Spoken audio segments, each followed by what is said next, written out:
Is it love? Is it love? Baby, be mine. Is it love? Is it complicated? Be mine. Is it love? Is it love? Baby, be mine. Is it love? Is it complicated? Be mine.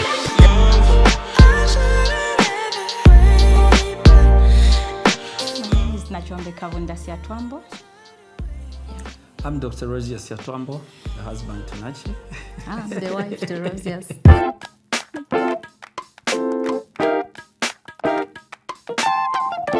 So since I was the initiator of the relationship and also the marriage, I think every relationship normally begins with a man eyeing, and then the days of eyeing, and then those days of wanting to say, how do I throw my manifesto? So it all started first of all as friends. We were friends for quite some time. And in a relationship, if you become friends for quite some time, sometimes it's very difficult to tell your friend, that I love you.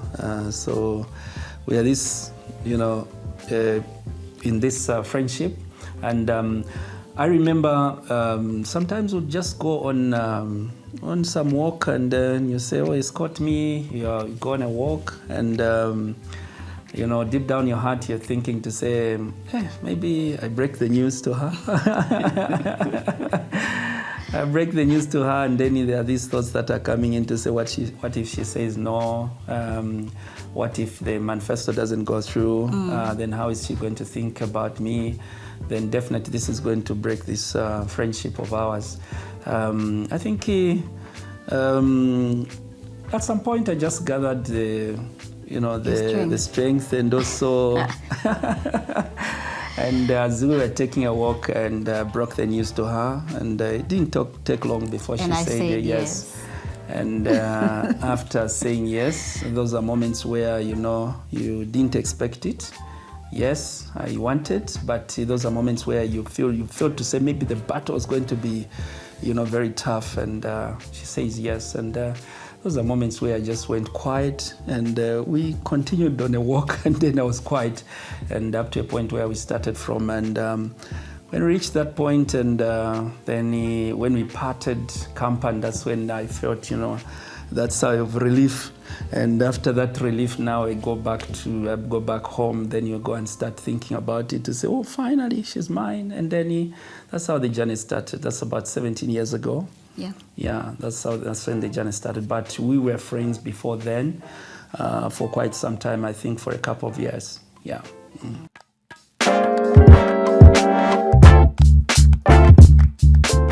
Well, initially it was friendship, just mere friendship. But of course, where there's where there are intentions, you can always read to say these are the intentions. So for me, it wasn't a surprise because I could read his moods. He was my friend, so it was something that I expected because I could read where we're going. Yeah. Not really, because we were friends, but I think most of the things I started liking some of the things as we went on in the relationship. And I could read to say, I think he's making a good partner. Yeah.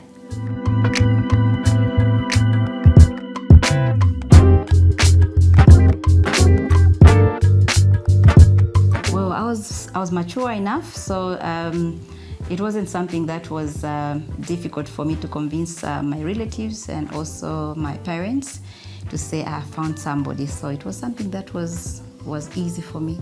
And especially our in-law. Yeah, especially my mother. Yeah, how she was, that people are able to read, and I think she was so much into me. Yeah.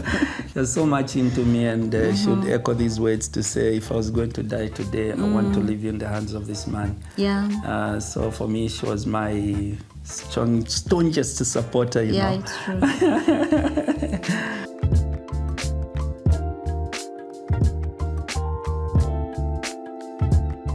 I got all the support that I needed from my parents, both my parents. By then, my mother was still alive, and also my dad.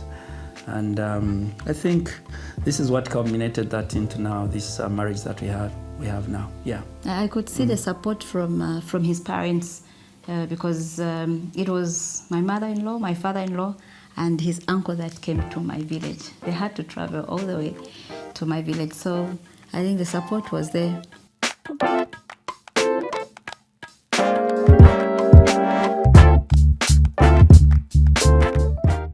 Okay, for us, I think we started in a humble way, and perhaps that's what made us not to get into something flashy. Starting from the engagement, we didn't do any engagement party, neither did I even have a kitchen party. I think in those days it was not common to have these. He said yes. Yeah. It was not fashionable. Yeah, not even a wedding. Yeah. But I think weddings were there. They were happening. For those that had enough to do a wedding, they used to do them. But in our case, I think we also looked at our pocket. We weren't able to go that way, and we went traditional, where both parents from both sides came together and blessed us traditionally, where they just got water, splashed water on me. They are blessed. And we blessed you. You can go to Siatwambos. Now he is your husband. And it ended there. Tunguluza bwazalila, echitenge there, and off we went.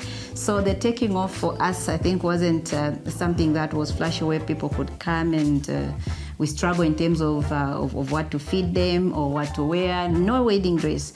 But here we are, by the grace of God. I think it has been a good journey.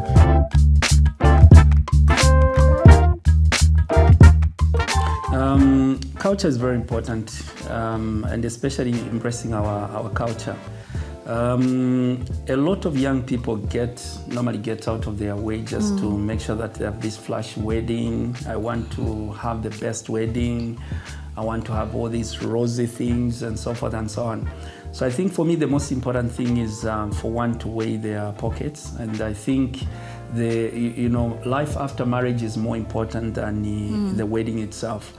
And that's what we had to look at when we started our journey, in that even our starting point was very simple. It started from a one-roomed house. All we wanted to be together.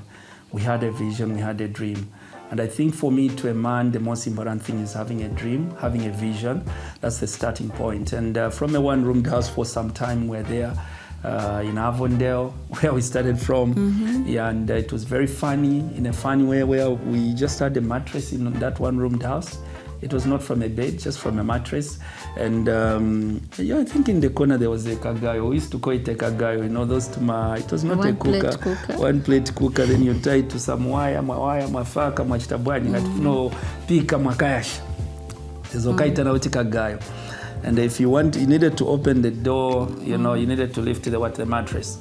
So it was just from that simple arrangement. So to young people out there, for me, the most important thing is love, and also to say, are you compatible? And once you discover that, the most important thing is you getting started. And these other things can follow later. But if you have the money, I'm not saying don't have a wedding. If you have the money, these are lifetime things. And I want to say, even on our part, if we had means, we could have gone for a wedding, but resources could not allow. So I'm not saying be discouraged, don't get into a wedding. You can get into that, but not to a point of borrowing, not to a point of troubling other people. You say no, that's not right. So you must be prepared as a couple, even as you're getting into marriage.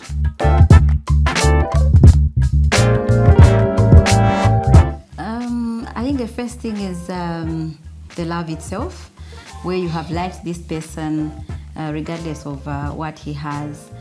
And I never knew what God had for us in future. Just like any other couple, we cannot tell what tomorrow has for all of us. And I just had this conviction and also trusting to say, this is a person that I have loved, and God willing, if we get together, we can still start our own things and do whatever we want. And it's unfortunate that some people maybe would go for someone that already has things. But for me, I think I enjoy the wealth that we have created together. It gives us pride as a family that we have created all these things together. Yeah.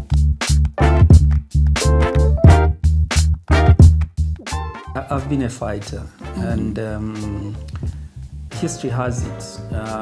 Even way back in my secondary years, I was already semi-independent. And even as a student at the University of Zambia, when I got there, I already had something that I was doing.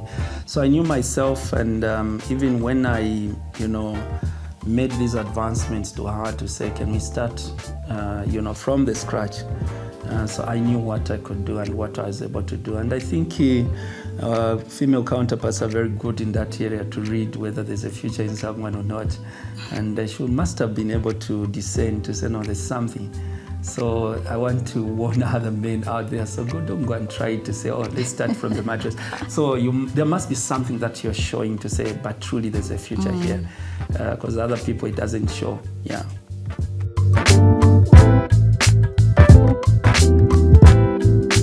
It's very important to empower a spouse. For me, my understanding of marriage is that marriage should not be something that should subtract one's abilities, but instead something that should amplify one's abilities. So the union of two people, if I get into her life, she gets into my life, it shouldn't subtract the me, right? But instead, whatever God has put in me must be brought out to the world.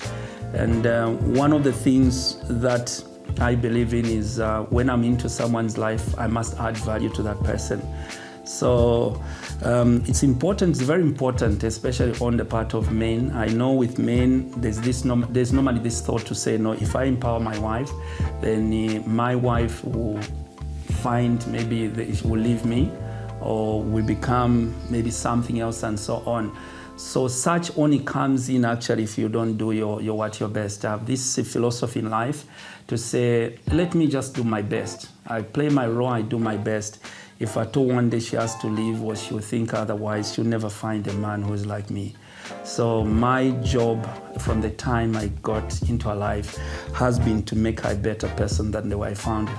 And I do so every day. So it's important on the part of men to understand, to say when you're empowering a woman, you're not losing out actually. So these insecurities sometimes are not real as we normally think about them. So imagine you make someone stay at home and then their mind is idle, they don't have anything to do. Those are moments where one would start thinking about, getting into some other things. So I value such, and I think we've done a lot together, and we've grown as friends, which is quite unique or different in that we've seen couples that are into business sometimes who are pulling maybe in different directions and so on. But in our case, it has been very different. We are working as friends, or because also she understands her role as a partner, because sometimes it comes from, it's a two-way thing. All right? So you can have this man who would want to empower this woman. And there are some women that are not, responsive. There are some women that are not, they don't know how to handle such. But in our case, she has received that one very well, and she has, fitted in very well, in that she has always been coming out as a mentee, and I'm a mentor. She's cognizant of the fact that I'm the vision carrier, and when there's a vision you can only have one person who's directing the way. So we've worked like that, and because of that you find that she's more on the consulting side. How do we go about this? How do you understand this? And this also gives me enough energy and also power to even go back to her and also consult, because there are certain things sometimes that I fail to understand, certain things that I don't know. So we've been a pair, we've been friends, we've been a couple, and we've been running together. And we don't have any issues even when it comes to business, finances, or anything. Yeah. Okay. It's maybe how can I put it? It's not an easy thing to be a wife of a celebrity. Yes, because there are a lot of people that are his followers that love what he does, and they've become like family. Most of them have become like family, and it takes an understanding wife, for him to work well. And when you look at our institutions, I think it's 3/4 female, and he interacts with a lot of people in radio stations, televisions, and all that. But I think it takes someone that has an understanding and also faith in the partner, of course. Yeah. And apart from that, I think it's an issue that, how can I put it? he's a public figure, and being a public figure, it simply means he has to share part of his life to the people that are his followers.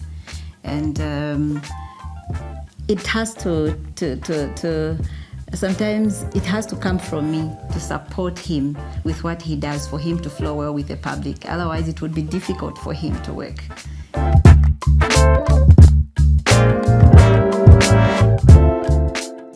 What I've done first, I've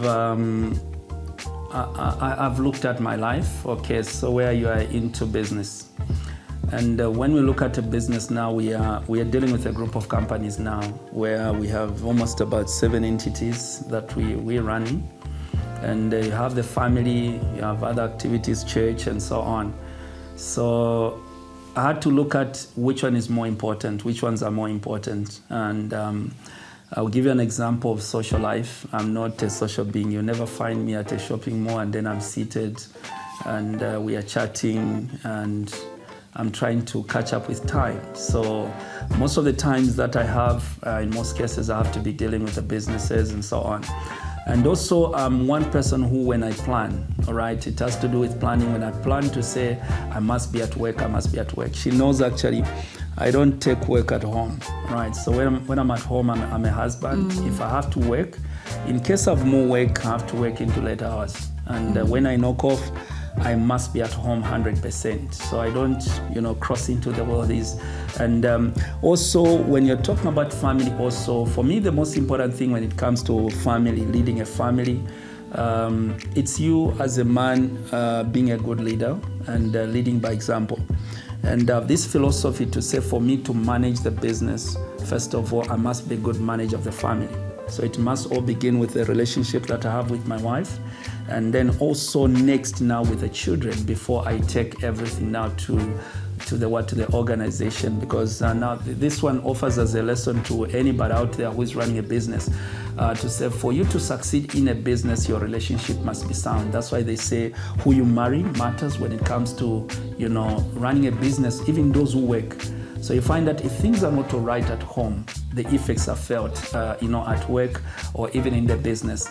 And I've made sure that beginning with, the home setup, I must spare time, not only sparing time where you are there and then you are absent in the lives of the children and also my wife. So we are talking about quality time where we are playing with them and prayers also. So we do quite a number of activities, but the most important thing is just dividing this time, that the 24 hours that God gave us. And of this time, how much time do I give to the family? How much time do I give now, to office works and so on? And when I mean to do those things, whether there's anything that is demanding of that time, I'll make sure that I stick strictly to that. And also when I'm at home, I must be present, not an absent person where you're busy and so on. And also by leading as an example, that is the most important thing, because kids feed on what we do, our actions, than what we say.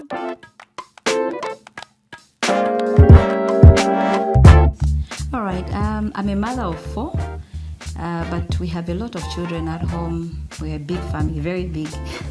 Yeah. Okay, so it takes somebody that is quite organized, because marriage on its own, it's an institution that is big and quite complicated, and it has its own demands where you need to take care of your husband, you need to take care of the children, and also just other family members. And just running a home in itself, it's not an easy thing.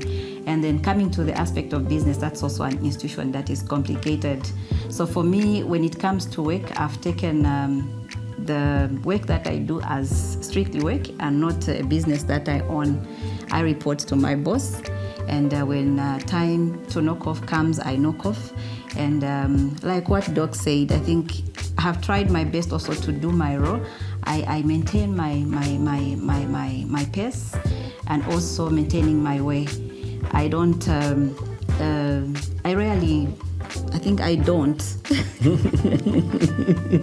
I don't get into home things when it comes to work.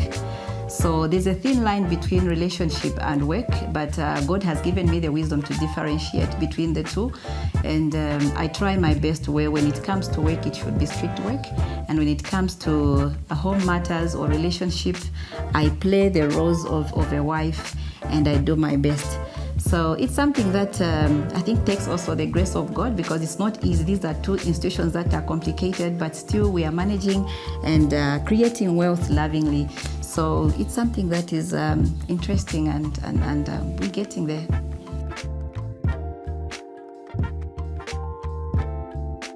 I think conflicts are inevitable, and every couple has conflicts. For us, actually, conflicts come sometimes from the relationship point of view, which is a normal thing. Sometimes they come from work point of view. So one thing that has guided us, I think, is the issue of dialogue. We try by all means to sit down and rectify what has gone wrong. We talk about it and then we move on.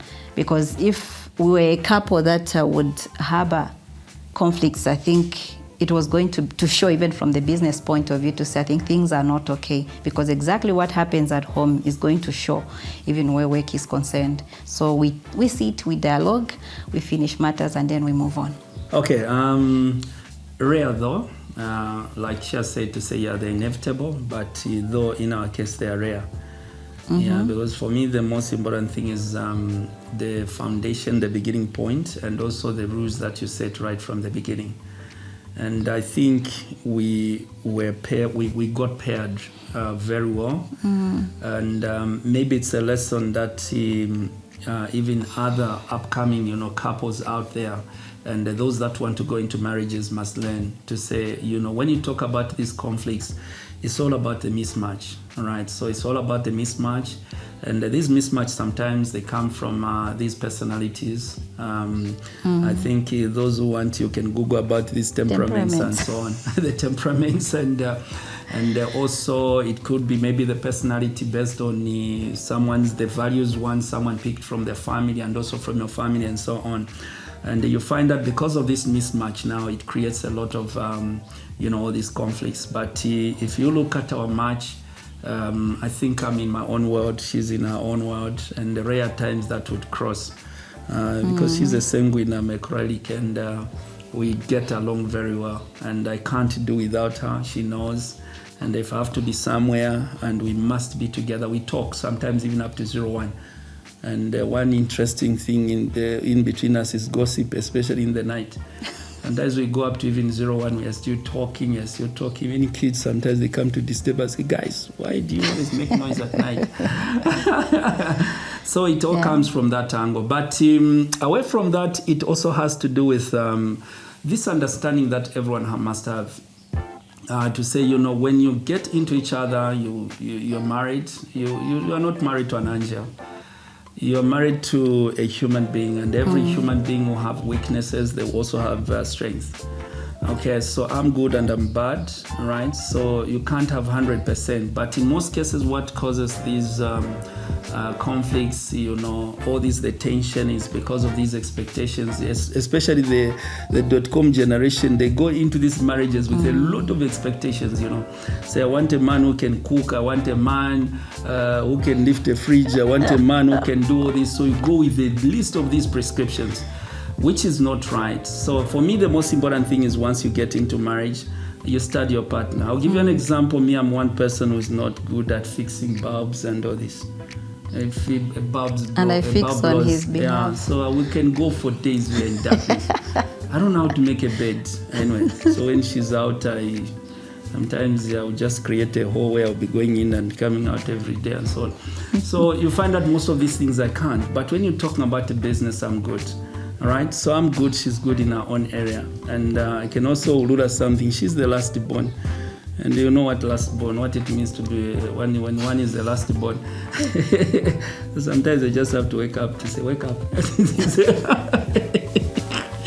So you find out all these things. So they don't create any differences at all, because I understand how she understands me. And I would come in those areas she cannot. I come in those areas she cannot. So we complement each other. And this is how we have made our journey exciting. So these differences are quite rare.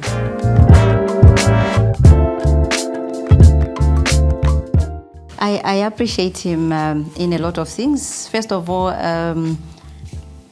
I think most men are not so much into empowering their women.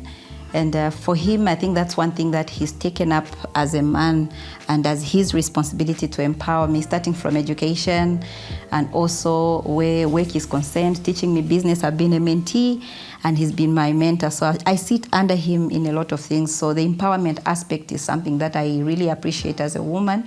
And I can safely say I can stand alone and do things on my own because of what he has done for me.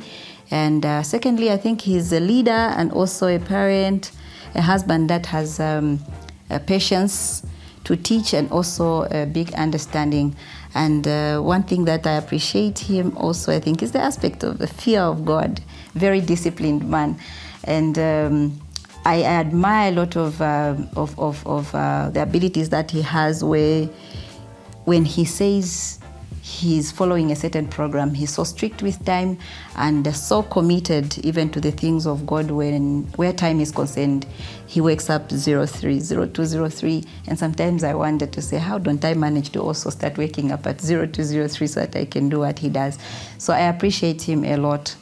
Just the love that he gives me is just one of those things that I can mention as well. So loving, and yeah, she's been so loving, and it comes with great understanding from our side. I think, like she has mentioned, to say when you're dealing with a celebrity, and I think it's an institution on its own. When you're a celebrity, an institution on your own. So being a celebrity needs a very good manager.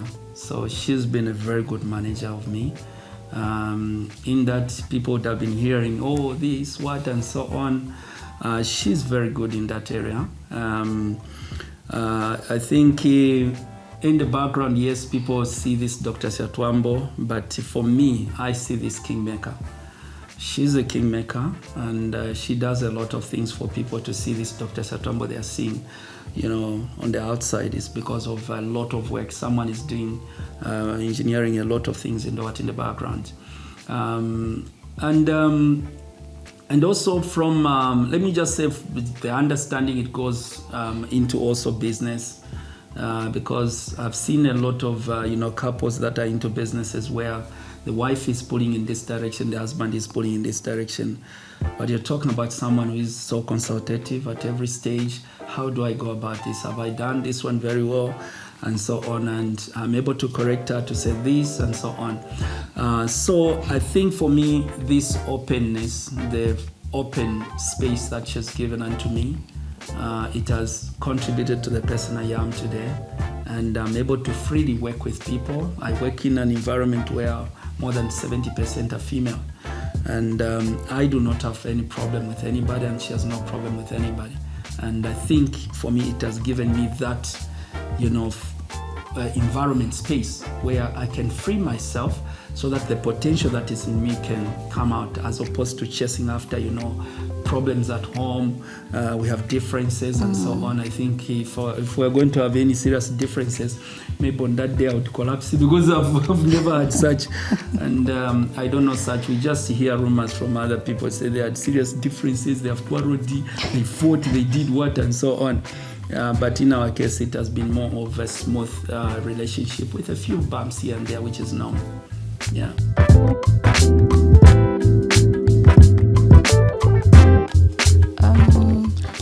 I love the words that I always hear. He actually says them every day. I love you. I like it. And one other thing that I like hearing from him is the aspect of wanting the best out of me. So it gives me energy to just do more in the area of business and otherwise.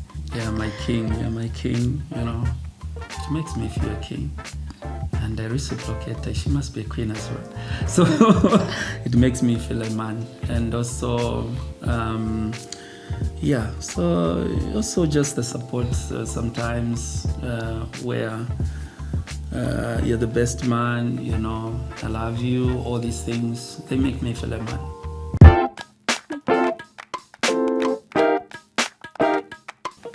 From the business aspect and also the relationship, there are a lot of lessons, but maybe just to cite one or two. One of them that is so strong on my part is the aspect of humble beginnings. Yes, we all don't know our future, but I think it's important for us to not to judge when you're just beginning. You wouldn't know what you would become. So that one, for me, it touches me so much because I didn't know to say 17 years down the line would be a couple that people will admire and we have this following where people are admiring to say this is a couple that is working together. And one other thing I think in our journey is that I have learned is the aspect of working together. There's power in working together as a couple because we are pulling the same direction. So there's no wrangle where business is concerned. So there's power in working together, and you succeed fast actually if you're working together because there's no one that is pulling the other direction and the other one is pulling the other direction. I've learned that true happiness exists in a relationship as opposed to shirikisha.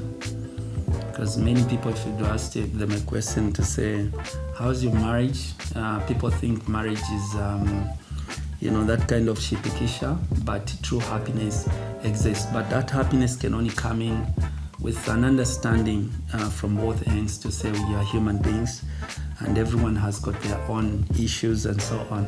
And that's why even those of us who are Vashivukombe and Vanavukombe, I normally echo these words from time to time to say sometimes let's avoid giving people prescriptions before they get into marriages. To say, when you're a woman, you must clean shoes, you must do what, you must do all these things and so on. And then even you as a man, they give you all this prescription. It happens that sometimes when you get into marriage, you find that things are totally different because probably the person you got married to or you married, they can't do certain things. And that's where now understanding comes from. And without that understanding, going with a prescription, you find yourself getting frustrated. I think for me, happiness is something that you create and it truly exists from the lesson that I've learned on this way to say you can be happy throughout your journey. And I can say she's my source of happiness. And I think we share a lot, we talk a lot. Throughout the day we are just talking and people might think we got married yesterday. And yet it has been 17 years.